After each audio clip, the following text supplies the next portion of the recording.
কোচবিহার পঞ্চানন বর্মা ইউনিভার্সিটির সম্পূর্ণ নতুন শিক্ষানীতি অনুযায়ী প্রকাশিত বিএ ফার্স্ট সেমিস্টারের এমডিসি কোর্সের অন্তর্গত ইতিহাসের সাজেশন সম্পর্কে আমাদের আজকের এই স্পেশাল ভিডিও। কাজে আজকের এই ভিডিওটি কিন্তু তোমাদের জন্য খুবই গুরুত্বপূর্ণ হতে চলেছে। সো ভিডিওটি শুরু করার আগে তোমাদের কাছে রিকোয়েস্ট, দেখো আমরা এই চ্যানেল মারফত বিভিন্ন স্টাডি সংক্রান্ত নিউজ, স্কলারশিপ সংক্রান্ত আপডেট, এমনকি সাজেশন প্রদান করে থাকি। কাজে খুব ভালো হবে যদি আমাদের চ্যানেলটিকে সাবস্ক্রাইব করে দিয়ে আমাদের পরিবারের সদস্য হয়ে নাও। আর দেখো ভিডিওর নিচে যে কমেন্ট বক্সটা রয়েছে তা কিন্তু সকলের জন্য খোলা, তো তোমরা কমেন্টে এটা জানাতে ভুলো না আজকের এই ভিডিওটি তোমরা কোন কোন কলেজ থেকে ওয়াচ করছো। তো শুরু করছি আমাদের আজকের এই স্পেশাল ভিডিওটি।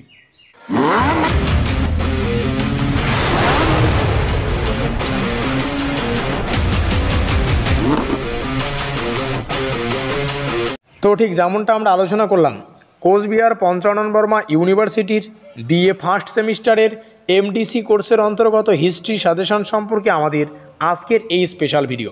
তবে ভিডিওর শুরুতেই মূল যে বিষয়টি ভালো করে বুঝতে হবে, দেখো আমরা শেষ মুহূর্তের প্রস্তুতির জন্য একটা সিরিজ স্টার্ট করেছি যা এখনও কন্টিনিউ চলছে, আর এই সিরিজের নাম রাখা হয়েছে ব্রহ্মাস্ত্র সিরিজ। আর এই ব্রহ্মাস্ত্র নামক সিরিজের আমাদের আজকের ক্লাস পঞ্চম ক্লাস, অর্থাৎ ইতিমধ্যে আমরা 4খানা ক্লাস সম্পর্কে বিস্তারিত আলোচনা করে ফেলেছি। আর ওই ক্লাসগুলির লিঙ্ক আমি পরপর ডেসক্রিপশন বক্সে প্রদান করে দেবো, তোমরা চাইলে সেখান থেকে দেখে নিতে পারো। ব্রহ্মাস্ত্র নামক সিরিজের প্রত্যেকটা ক্লাস তোমরা যদি করতে পারো তাহলে এমডিসি কোর্সের অন্তর্গত হিস্ট্রি সম্পর্কে তোমাদের আর কোনোরূপ মাথা ব্যথা থাকবে না। তো শুরু করছি আমাদের আজকের এই স্পেশাল ক্লাসটি।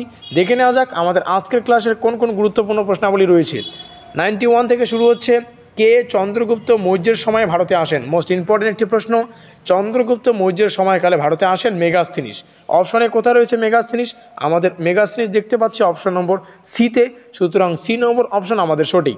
পরবর্তী প্রশ্ন যেখানে জানতে চেয়েছে বুদ্ধ জন্মগ্রহণ করেন, বুদ্ধ কবে জন্মগ্রহণ করেছিলেন? সেটা হচ্ছে খ্রিস্টপূর্বাব্দ 523, তাহলে 523 খ্রিস্টপূর্বাব্দে। নেক্সট, কোন রাজ্যটি বর্তমান বিহারের পাটনা এবং গয়া জেলাকে কেন্দ্র করে গড়ে উঠেছিল? মোস্ট ইম্পর্টেন্ট বা গড়ে ওঠে, সেটা হচ্ছে মগধ, তাহলে অপশন নম্বর সি আমাদের সঠিক। পরবর্তী প্রশ্ন, আইহোল প্রশস্তি কে রচনা করেছিলেন? মোস্ট ইম্পর্টেন্ট এবং আমরা সবাই জানি উত্তরটি। আইহোল প্রশস্তি রচনা করেছিলেন রবিকীর্তি, অপশন আমাদের বি নম্বর। নেক্সট প্রশ্ন, নিম্নলিখিত হরপ্পা প্রত্নস্থলগুলির মধ্যে কোনটি গুজরাটে অবস্থিত নয়? যতগুলো হরপ্পার প্রত্নক্ষেত্রগুলি রয়েছে বা প্রত্নস্থলগুলি রয়েছে এদের মধ্যে কোনটি গুজরাটে অবস্থিত নয়? তো গুজরাটে যে অবস্থিত নয় সেটা হচ্ছে আমাদের বানওয়ালি কিন্তু গুজরাটে অবস্থিত নয়, প্রত্যেকটাই গুজরাটে অবস্থিত। 96 যেখানে জানতে চেয়েছে, তো মার্কিন যুক্ত প্রশ্ন 96, সিন্ধু সভ্যতার প্রাচীন বন্দর কোনটি? সিন্ধু সভ্যতার প্রাচীন বন্দর হচ্ছে লোথাল, মোস্ট ইম্পর্টেন্ট এবং সবাই জানি আমরা ইতিমধ্যে উত্তরটি। বৃহৎ স্নানাগারটি কোথায় পাওয়া গেছে? মোস্ট ইম্পর্টেন্ট, এখানে আমরা দেখতে পাচ্ছি লোথালে, হরপ্পায়, নাকি মহেঞ্জোদারো, নাকি কালীবঙ্গান? এটা তো আমাদের হোম টাস্ক থাকবে 97 নম্বর প্রশ্নটা। যাই হোক উত্তরটা বলে দিচ্ছি, সেটা হচ্ছে Mohenjo-daro, most important. Next question 98 যেখানে জানতে চেয়েছে গুপ্ত বংশের উত্তরাধিকারী হিসাবে সমুদ্রগুপ্তের পরবর্তী শাসকগণ কে হন? সমুদ্রগুপ্তের পরবর্তী শাসক গুপ্ত বংশের, সেটা হচ্ছে দ্বিতীয় চন্দ্রগুপ্ত, অপশন নম্বর এ আমাদের সঠিক। নেক্সট, সাতবাহন রাজাদের সময়, তাহলে আমাদের 98 এ নম্বর অপশন। নেক্সট কোশ্চেন, সাতবাহন রাজাদের সময় একটি উল্লেখযোগ্য বন্দর ছিল, সাতবাহন রাজাদের সময় একটি উল্লেখযোগ্য বন্দর কোনটি ছিল? এখানে এই প্রশ্নটিতে এটাই জানতে চেয়েছে, মোস্ট ইম্পর্টেন্ট একটি প্রশ্ন। এক্ষেত্রে উত্তর হচ্ছে সোপারা, আমাদের অপশন নম্বর এ আমাদের সঠিক উত্তর।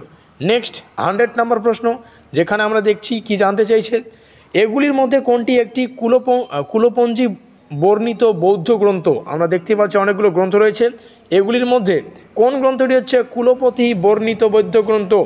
এখানে আমরা দেখব দীপবংশ কোথায় রয়েছে, দীপবংশ হচ্ছে আমাদের এই যে, তো দীপবংশ আমাদের সঠিক উত্তর। নেক্সট 101, মানুষের আবিষ্কৃত প্রথম ধাতু, মানুষের আবিষ্কৃত প্রথম ধাতুটি হচ্ছে তামা, তাহলে অপশন নম্বর ডি আমাদের সঠিক। নেক্সট তাহলে আমাদের 101 হচ্ছে অপশন নম্বর ডি। পরবর্তীতে হচ্ছে 102 যেখানে জানতে চাইছে কোন বছর মোহাম্মদ বিন কাসিম সিন্ধু দখল করেন? 712 খ্রিস্টাব্দে, তাহলে কোথায় রয়েছে 712 ডি নম্বর, না আমাদের 712 আমরা দেখতে পাচ্ছি এ নম্বর অপশনে, সুতরাং এ নম্বর অপশন আমাদের সঠিক।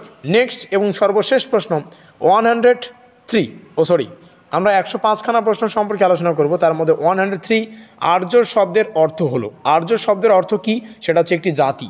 একটি জাতি কোথায় রয়েছে? অপশন নম্বর ডিতে। ডি নম্বর আমাদের সঠিক। পরবর্তী, সমুদ্রগুপ্তের সভাকবি কে ছিলেন? মোস্ট ইম্পর্টেন্ট, সমুদ্রগুপ্তের সভাকবি কে ছিলেন? Hari Sen. Option number B আমাদের সঠিক। পরবর্তী এবং সর্বশেষ প্রশ্ন, এখানে জানতে চাইছে সমুদ্রগুপ্তের সভাকবি কে ছিলেন? সেম প্রশ্ন এখানেও হয়েছে, তো আমরা উত্তর করব হরি সেন। যাই হোক, একটা প্রশ্ন এখানে কিন্তু রিপিট হয়েছে। তো এই হচ্ছে আমাদের আজকের এই ভিডিওটির বাছাই করা কিছু অতি গুরুত্বপূর্ণ প্রশ্ন। সো ভিডিওর শেষে মূল যে বিষয়টা ভালো করে বুঝতে হবে, কমেন্ট বক্সটা সকলের জন্য খোলা। তো তোমরা কমেন্টে এটা অবশ্যই জানাতে ভুলো না আজকের এই ভিডিওটি তোমরা কোন কোন কলেজ থেকে ওয়াচ করছো।